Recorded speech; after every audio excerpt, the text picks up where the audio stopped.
বন্যা পরিস্থিতির অবনতি হয়েছে। ফেনী সদর থেকে পানি কমলেও নতুন করে কিছু ইউনিয়নে পানি ঢুকেছে।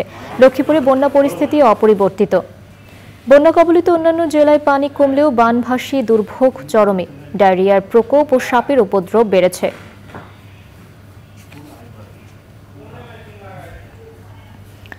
ফেনী জেলায় আকস্মিক ভয়াবহ বন্যায় নিরাপদ পানির সংকট দেখা দিয়েছে। নিরাপদ পানি সরবরাহে 2টি ভ্রাম্যমাণ পানি শোধনাগার প্ল্যান্ট চালু করেছে জনস্বাস্থ্য প্রকৌশল অধিদপ্তর। এর মাধ্যমে শহরের বিভিন্ন পয়েন্টে অবস্থান করে পানি সরবরাহ করা হচ্ছে।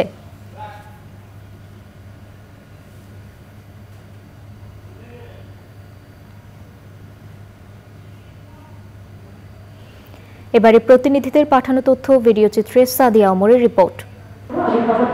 শিক্ষার্থী শিক্ষক সম্পর্ক ধ্বংসের চক্রান্ত বন্ধ করা, দেশব্যাপী শিক্ষক নির্যাতন, আইন বহির্ভূত অপসারণ ও শিক্ষা প্রতিষ্ঠানে নৈরাজ্য সৃষ্টির প্রতিবাদে রংপুরে মানববন্ধন ও সমাবেশ হয়েছে।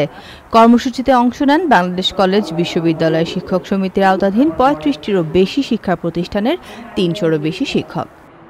খুলনায় সাংবাদিকদের সাথে মতবিনিময় সভা করেছেন জামায়াত ইসলামিক সেক্রেটারি জেনারেল অধ্যাপক মিয়া গোলাম পারওয়ার। সে সময় নির্বাহী আদেশেই জামায়াতকে নিষিদ্ধ করার সিদ্ধান্ত বাতিলের দাবি জানিয়েছেন তিনি। নীলফামারীতে রাষ্ট্র সংস্কারের মধ্য দিয়ে একটি গণতান্ত্রিক, অসাম্প্রদায়িক ও মানবিক রাষ্ট্র বিনির্মাণের দাবিতে মানববন্ধন করেছে সুশাসনের জন্য নাগরিকের জেলা কমিটি। 2012 সাল থেকে নিখোঁজ বরিশাল নগরের ওয়ার্ড ছাত্রদল সভাপতি ফিরোজ খান কালু ও তার ভাই মিরাজ খানকে ফিরে পেতে বিক্ষোভ মিছিল করেছে দলের নেতারা।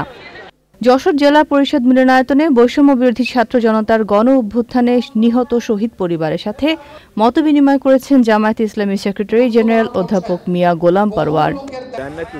নানা অনিয়মের অভিযোগ এনে নাটোরের নলডাঙ্গায় নির্বাহী কর্মকর্তা দেওয়ান আকরামুল হক এবং সহকারী কমিশনার আশিকুর রহমানের অপসারণ ও শাস্তির দাবিতে মানববন্ধন ও সমাবেশ হয়েছে।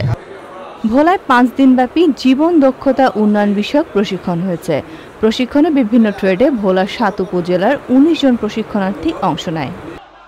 মেহেরপুরে আওয়ামী দুঃশাসনে ঘটা সকল রাজনৈতিক হত্যাকাণ্ডের বিচার ও দোষীদের শাস্তির দাবিতে গণমিছিল করেছে সচেতন নাগরিক সমাজ।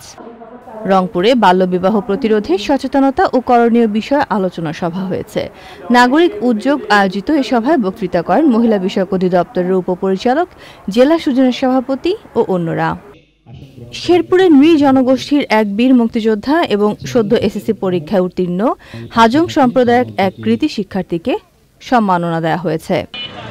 বরিশালে অপসোলিন স্যালাইন কোম্পানির শ্রমিক ছাঁটাইয়ের প্রতিবাদে বিক্ষোভ করেছে প্রতিষ্ঠানটির শ্রমিকদের একাংশ। নাটোরের কানাইখালীতে বৈষম্য বিরোধী ছাত্র আন্দোলনের শিক্ষার্থীদের কাছে বন্যার্তদের সহায়তায় খাদ্য সামগ্রী হস্তান্তর করেছে চাল ব্যবসায়ী সমিতি। ফুটবল ফেডারেশনের সভাপতি কাজী সালাউদ্দিন আশিকুর রহমান মিকু সহ ক্রীড়াঙ্গনের দুর্নীতিবাজ কর্মকর্তাদের পদত্যাগের দাবিতে নড়াইলে বিক্ষোভ করেছে সাবেক ও বর্তমান ফুটবল খেলোয়াড়রা।